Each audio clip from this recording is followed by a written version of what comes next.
సామాజిక ఉద్యమకారుడు గాదె ఇన్నయ్యపై జాతీయ దర్యాప్తు సంస్థ ఛార్జ్షీట్ దాఖలు చేసింది. చట్ట విరుద్ధ కార్యకలాపాల నిరోధక చట్టం యుఏపిఏ నిబంధనలు ఉల్లంఘించారనే ఆరోపణలపై గత ఏడాది డిసెంబర్ 21న ఆయనను అరెస్టు చేసిన ఎన్ఐఏ దర్యాప్తు పూర్తి చేసి గురువారం హైదరాబాద్ నాంపల్లిలోని ప్రత్యేక ఎన్ఐఏ కోర్టులో ఛార్జ్షీట్ సమర్పించింది. మావోయిస్టు భావజాల ప్రచారంపై ఆరోపణలు ఏంది, నిజమేగా. ఆరోపణలు అంటే అట్లనే మాట్లాడతాడు మావాడు. ఇలా అందరినీ తీసుకుపోయి గడికి తీసుకుపోవడమే పొరపాటు అయింది.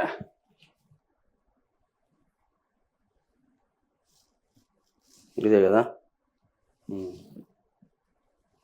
ఇక మావోయిస్ట్ కేంద్ర కమిటీ సభ్యుడు కథా రామచంద్రారెడ్డి అంత్యక్రియల సందర్భంగా గాదె ఇన్నయ్య రెచ్చగొట్టే ప్రసంగం చేశారని ఎన్ఐఏ తన ఛార్జ్షీట్లో పేర్కొంది.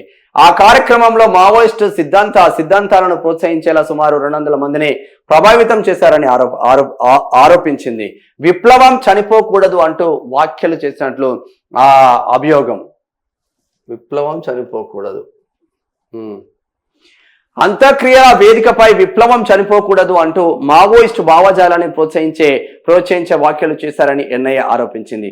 అలాగే లొంగిపోయిన మాజీ మావోయిస్టు క్యాడర్లకు ఆయన బహిరంగంగా విమర్శించినట్టు ఛార్జ్షీట్లో పేర్కొంది. వాస్తవం అది. మావోయిస్టు నేతలతో సంబంధాలు ఉన్నట్లు ఆరోపణ. ఛత్తీస్గఢ్ అడవి ప్రాంతాల్లో ఉన్న పలువురు సీనియర్ మావోయిస్టు నేతలతో గాదె ఇన్నయ్యకు సన్నిహిత సంబంధాలు ఉన్నట్లు దర్యాప్తులో తేలిందని ఎన్ఐఏ వెల్లడించింది. ఈ సంబంధాల ద్వారా నిషేధిత సంస్థల కార్యకలాపాలకు పరోక్ష మద్దతు లభించిందని అభియోగాలు మోపింది. టాప్ మావోయిస్టు లీడర్ చనిపోయినప్పుడు ఆడికి ఈ మా తొలి వెలుగు రఘు వీళ్ళందరినీ పట్టుకొని వేయండు, లేదంటే మన తొలి వెలుగు రగే మరి ఇక్కడ గాదె ఇన్నయ్యతో సంప్రదింపులు జరిపి అందరినీ తీసుకుపోయిండో తెలియదు. కానీ అక్కడ స్టార్ట్ అయింది అసలు విషయం.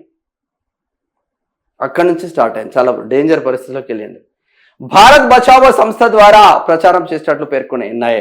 భారత్ బచావో అనే ఫ్రంటల్ సంస్థ ద్వారా ఆ మావోయిస్టు భావజాల ప్రచారంలో ఇన్నయ్య చురుకుగా పాల్గొన్నట్లు ఎన్ఐఏ ఆరోపించింది. మావోయిస్టు అంత్యక్రియల వేదికను సంస్థ సిద్ధాంతాల ప్రచారానికి వినియోగించినట్లు ఆ దర్యాప్తులో గుర్తించినట్లు తెలిపింది. మెయిన్గా కథా రామచంద్రారెడ్డి అంత్యక్రియలకు వెళ్ళి ఆవేశంగా ఆక్రోశంగా ఒక రేంజ్లో అమిత్ షాను తిడుతూ మావోయిస్టులు సరెండర్ అయిన మావోయిస్టులను తిడుతూ అనేక మంది టాప్ లీడర్లు సరెండర్ అయిన వాళ్ళని తిడుతూ మావోయిజం బతికే ఉండాలి, మీరందరూ ఆన్నే చావాలి, నేను ఇక్కడనే ఉండాలి అన్న కోణంలో అనేక రకాలుగా భారత్ బచావో అంటే భారత్ బతకాలి అన్న కాన్సెప్ట్ కొద్దీ ఒక పెద్ద మీటింగ్ పెడదామని ప్లాన్ చేసుకున్నాడు. మావోయిస్టు చనిపోయిన తర్వాత ఛత్తీస్గఢ్ వాళ్ళ ఇంటికి వెళ్ళిండ్రు. అక్కడి నుంచి ఈయన పైన ఫోకస్ పెట్టిండ్రు. ఇక్కడ గాదె ఇన్నయ్యతో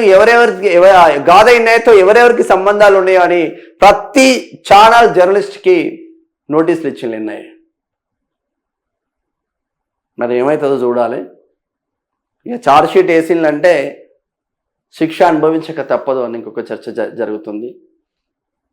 ఈ వయసులో హ్యాపీగా ఉండాల్సిన వయసులో జైలు జీవితం గడపడం చాలా డేంజర్ సిచ్యువేషన్లకు వెళ్ళింది. కేంద్ర ప్రభుత్వాలను ఎదిరించే సామర్థ్యం వాస్తవంగా ఎవరికి ఉండదు. ఒకవైపు మావోయిస్టులందరూ కథం పట్టాలి అంటే మావోయిజాన్ని నేను పెంచి పోషిస్తా అని గాదె ఇన్నయ్య రావడం, గాదె ఇన్నయ్యకు మన తొలి వెలుగు రఘు మీడియా పరంగా ఫుల్ సపోర్ట్ చేయడం. నెక్స్ట్ నాకు తెలిసి మన తొలి వెలుగు రఘు పైన కూడా ఫోకస్ ఉండబోతుంది అని విశ్వసనీయ సమాచారం అయితే అందుతుంది. ఇప్పటికీ రఘు కూడా మార్చుకోకపోతే ఎవడేం చేయలేడు.